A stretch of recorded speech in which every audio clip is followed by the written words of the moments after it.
So we're going to talk today about experiencing sexual harassment at your office. And what happened recently is that I received a couple messages from acupuncturists. They were women and they had some sexually inappropriate patients. And you know, they were upset, they were not sure how to handle it. And so, sorry for the wobbles, guys. And so, so I realized that this is a super important topic that we need to talk about publicly, and I hadn't spoken about it yet. So first off, what I want to do is I want to, also, we're on a live, so please talk to me in the comments, ask questions, whatever. So first, what I want to do is define sexual harassment. Paul, you have two. Okay, I think this is great that you guys are popping on here and sharing that. I definitely want to hear the male side of it, because recently the two acupuncturists that I spoke to were females. So I haven't had any males come to me yet to talk about it. So if you want to share your experience, that would be awesome, so that we can all learn from it. Because this is a very real thing, and this happens a lot more than I think we realize as a profession. I'm not sure, but I think I heard that the thing that there are the most malpractice insurance cases are for sexual harassment. I think I heard that. So that was interesting. But what I want to talk about is not practitioners harassing patients, but patients harassing practitioners. So that's what we're going to talk about today. So let's define sexual harassment. Hi, Barbara. All right, so sexual harassment can come in a lot of different forms. And the key to understanding when you're being sexually harassed is to trust how you're feeling about it. Because there can be some sexual things that happen in your office that aren't harassment. For instance, you could come back into the room to treat a patient and they could be naked. And that's just because they didn't understand that this wasn't like massage, where massage you get naked. So, you know, in something like that happening, you need to trust your feelings that you're getting in the situation, and learn how to trust your intuition, which usually comes through a sensation in your body. Our intuition usually doesn't come through our thoughts. It usually comes through our hearts, our guts, and it's gonna be either, you know, like any type of tension or discomfort, or it's just gonna be like a relaxed, you know, free flowy feeling. So in a case like this, you really want to learn to trust yourself, trust your intuition. Because if you come back in the room and that patient's naked and you immediately feel, you know, yucky, or very uncomfortable, like something inappropriate's happening, that could be a different situation happening in a patient doing that on purpose. So, you know, let's see. Another situation of sexual harassment maybe or maybe not happening is men will oftentimes get an erection after their treatments. You know, and there are times when that is mishandled by the man, and there are times when that is just, you know, they don't even notice. So again, you know, you need to use your intuition and your gut with understanding when you're being sexually harassed in your office and when you're not. And I always say, you know, for women, our intuition comes from our hearts. For men, our intuition comes in our guts. I think that, you know, it's just the gut is more masculine and the heart is more feminine for where we read our intuition from. Either way, really learn to listen into that. So in some cases, some things that happen in your office are not sexual harassment. In other cases, they are sexual harassment, and they really need to be taken care of in a certain way. So let me give you, a couple examples of sexual harassment are, for one, when a patient gets inappropriately naked in the office,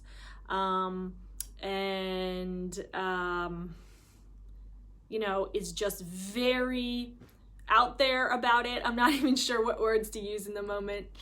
Male, Mike, please do share it from a male perspective for sure, because it's going to be totally different from what women are experiencing and men are experiencing in the office.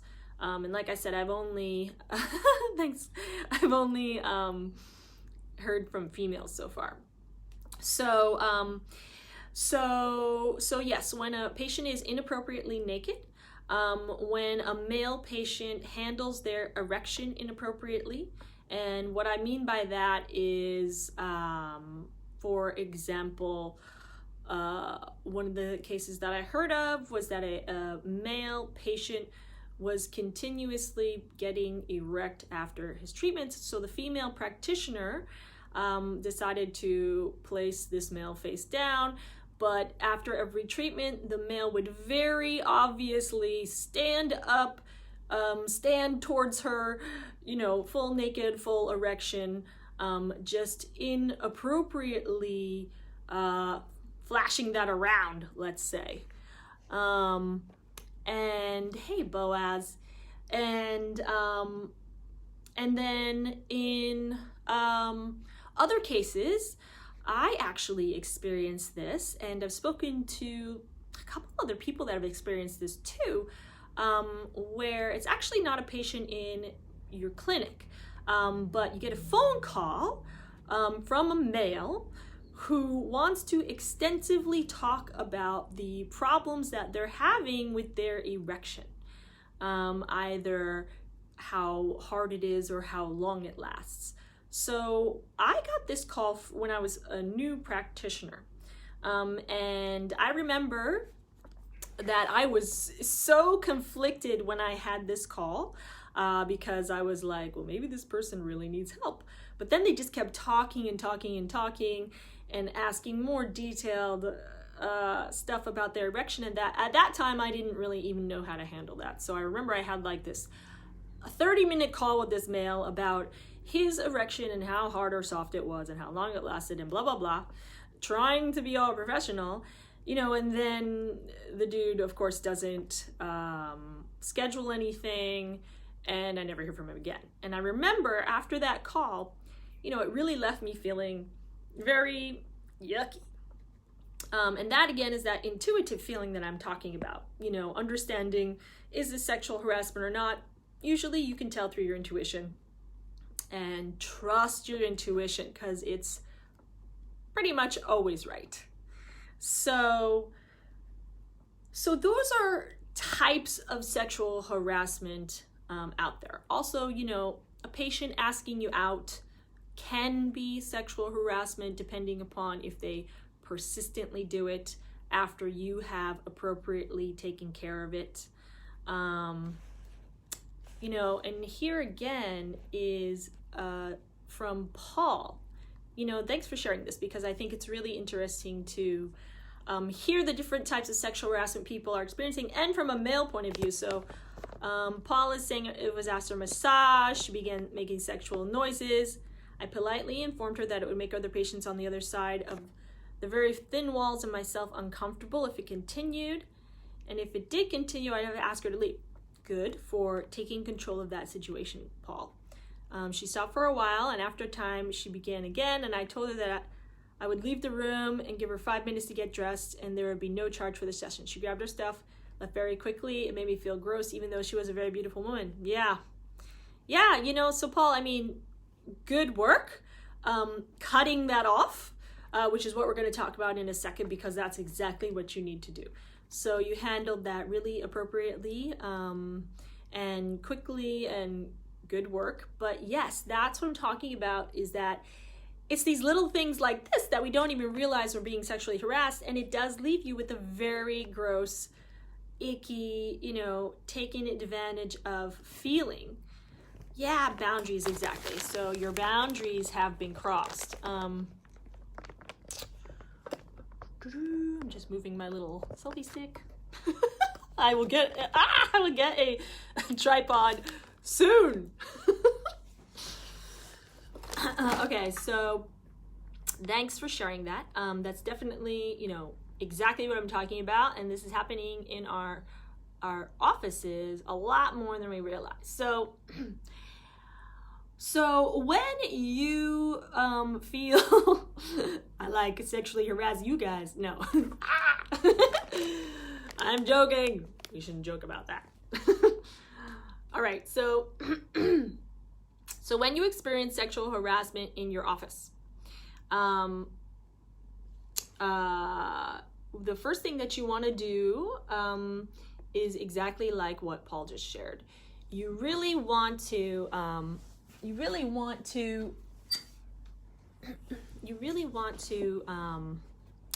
cut it off quickly. You want to be in control of that situation, and you want to let the patient know that you're not just going to yeah, thanks Mike, I cracked myself up. You're not just going to pretend that nothing is happening, because that almost feeds them to do it more, because they can tell that you're uncomfortable and you don't want to address what's happening. So let's discuss a few different situations and how to handle it. So in the case of a patient asking you out, this can very easily be handled, ladies and men, by just saying, I don't date patients.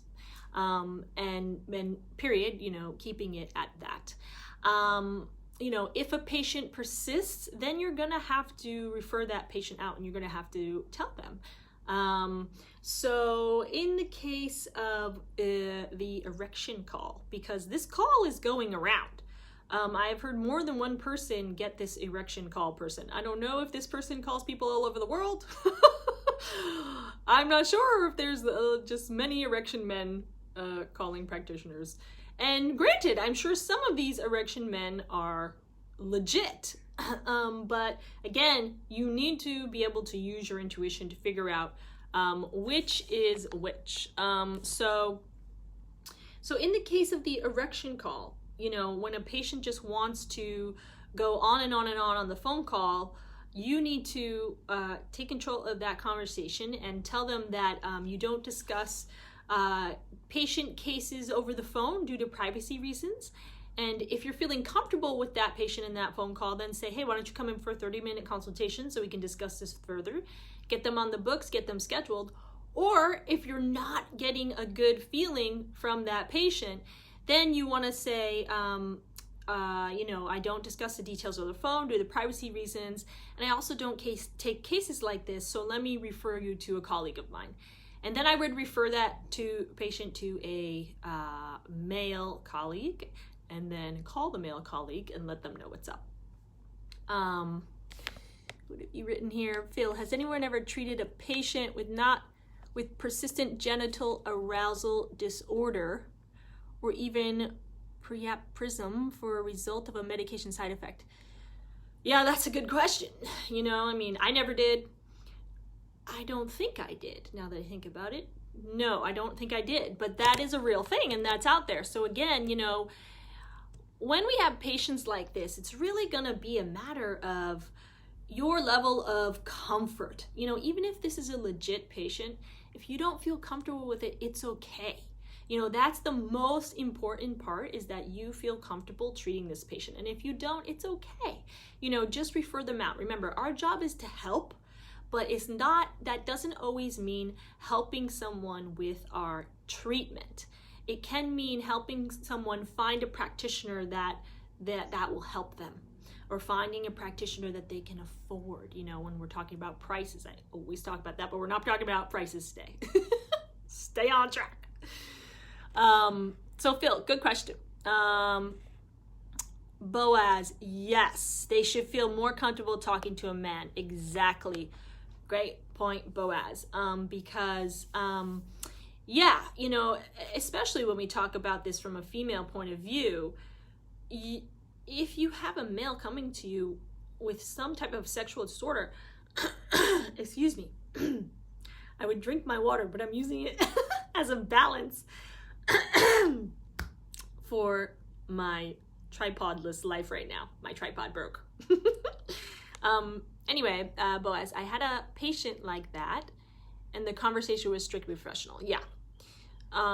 Good. You know, exactly. From female to male or male to female. What you really want to be, what matters the most is if you feel comfortable with it, whether it's a legit case or not. You need to feel comfortable talking about this with the patient, and helping them with it, and sometimes even needling, you know, points that are close to the genital area. Okay, so, oh, thanks, Paul. Okay, have a great time with your students. This will be posted later if you want to watch the rest, and please share it with our community. Okay, so in the case of, let's go back to how we're going to handle sexual harassment cases. So in the case of a patient that wakes up with an erection, or, you know, inappropriately naked, like for you males, if a female is, you know, topless, all this kind of stuff, what you're going to do, and you're in the room with that patient, if you have more information to give that patient and you need to talk to them still, then what you're going to say is, hey, I'm going to give you a minute to get dressed and I'll be back in so we can talk. And that's it. Cut it off, leave the room. You know, and of course, always try to keep your eye contact in their eyes. If you're done talking to that patient, you just need to check them out. Then you just say, hey, I'm going to give you a minute to get dressed and I'll meet you out front. You know, just cut it off and get out. And be very professional, you know, but be a little obvious that, you know, hey, I'm out because this is not okay, you know, and you don't have to say that out loud, but you can definitely give that impression to the patient because it's not okay. So in the case that this stuff is happening to you in your office, and in the case that you are not feeling comfortable with this, you know, this is leaving you with a not good feeling, you're feeling, you know, yucky, taken advantage of, whatever, then you need to let that patient go immediately, okay? So how you're gonna do this is you can just check them out like normal. Even if you reschedule them for an appointment, it's okay. You know, if they insist, because people that are sexually harassing you will usually insist for a follow-up appointment. So when that patient leaves your office, what you're gonna do is, there are two ways that you can handle this. And this is going to depend upon what exactly is happening harassment-wise, and how you're feeling about it. So basically you wanna cancel any future appointments. You're gonna refer them, you know, if you're a female or if you're a male, to whatever sex other practitioner that they are. You know, if you're a female getting sexually harassed by a male, you're going to refer them to a male. If you're a male getting sexually harassed by a female, you're going to refer them to a female. You're going to then let the other practitioner know, let them know what's up, see if they even want to take them. And then this is where you can go two ways. You're either going to email that patient yourself, and you're going to just send them a quick email. You're going to say, hey, you know, I will no longer be taking you in my office. I've referred you to my colleague such and such, you know, take care, or however you just want to sign off. Or if you feel really uncomfortable with that patient, this is what you're going to do. Either way, whether you email that patient or not, you need to contact your malpractice insurance, because your malpractice insurance is there to have a heads up of what's happening. Don't wait until something goes wrong to contact your malpractice insurance. They're actually there as your backup, you know, as your buddy to support you when things like this happen. So you want to contact your malpractice insurance and let them know what's been happening with this patient and in the office. You also want to make sure that you are charting everything in your chart very, very detailed. to whatever happened, to whatever you said to the patient, however they responded. Make sure that you have this in your chart. And then contact your malpractice insurance. If you are feeling super uncomfortable or you're not sure how to cut this patient off, then talk to your malpractice insurance about it, because sometimes too they'll even take over and they'll contact that patient because they want to handle it because it's a really inappropriate situation. So I want to really make sure that you understand to utilize malpractice. So that's what you're gonna do and how you're gonna handle it if you're feeling like you're getting some type of sexual harassment from your patients in your office. Now, thirdly, this can leave us practitioners feeling very yucky, very gross, totally just taken advantage of, distrustful of patients, and our level of response to this and reaction is going to depend upon what our history is. Did we have any trauma earlier in our lives, and what are we bringing into the practice? So this is going to really, your response is your response and it's personal, and however you respond to this situation is okay. So accept whatever emotions come up as a response to being sexually harassed in your office, because whatever comes up, it's okay. But the most important part is to make sure that you heal through this and you let this situation go. So the ways to do that when this happens is that, first of all, you need to forgive yourself, and you need to understand that this is nothing that you did that caused this. It doesn't matter how you looked, how you dressed, what you said, it doesn't matter. It's not your fault. So really understand that. The second thing that you need to do is talk to somebody about it. Do not keep this to yourself.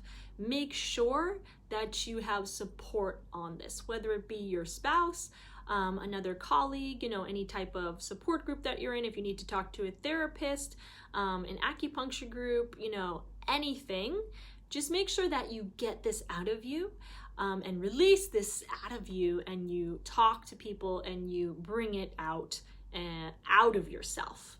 Because as we know, any of this stuff that we leave inside gets stuck, it stagnates, it's just not healthy. So make sure that you release this out of you by sharing this in a space that you feel comfortable and trusting and okay to be vulnerable in. And then thirdly, you really want to make sure that you do some type of energy clearing for yourself and for your office. So whatever aligns with you, whether it be, saging your office, Palo Santo your office, just open up all the windows, clean everything, whatever it is. And for you personally, again, whatever you find as a healing way. Some people journal, some people it's nature, some people it's exercise, meditation, rituals, get your own acupuncture treatment. But just really take the time for some self-care and some self-love. Thanks for the thumbs up. To really move this experience through you and out of you. And that is really the steps for how you handle this. What is sexual harassment, how you handle it in your office, and then how you handle moving through this situation so that it doesn't stay stagnated inside of you. Anybody left on here, if you have any questions, let me know. And thanks for chatting and sharing your experiences, because this happens, like I said, to males and females. And it's happening a lot more than you realize in our profession, and it's a lot more than we talk about. So please share this video and comment below. And if you're watching the replay, comment replay so that I know you watched it. Let me know if this was helpful for you, and share this video to help our profession and just to bring awareness to this topic that we need to bring out into the open to heal ourselves and heal the patients and continue to heal the world. All right, thanks for joining me today, guys. Take care. I love you. Bye.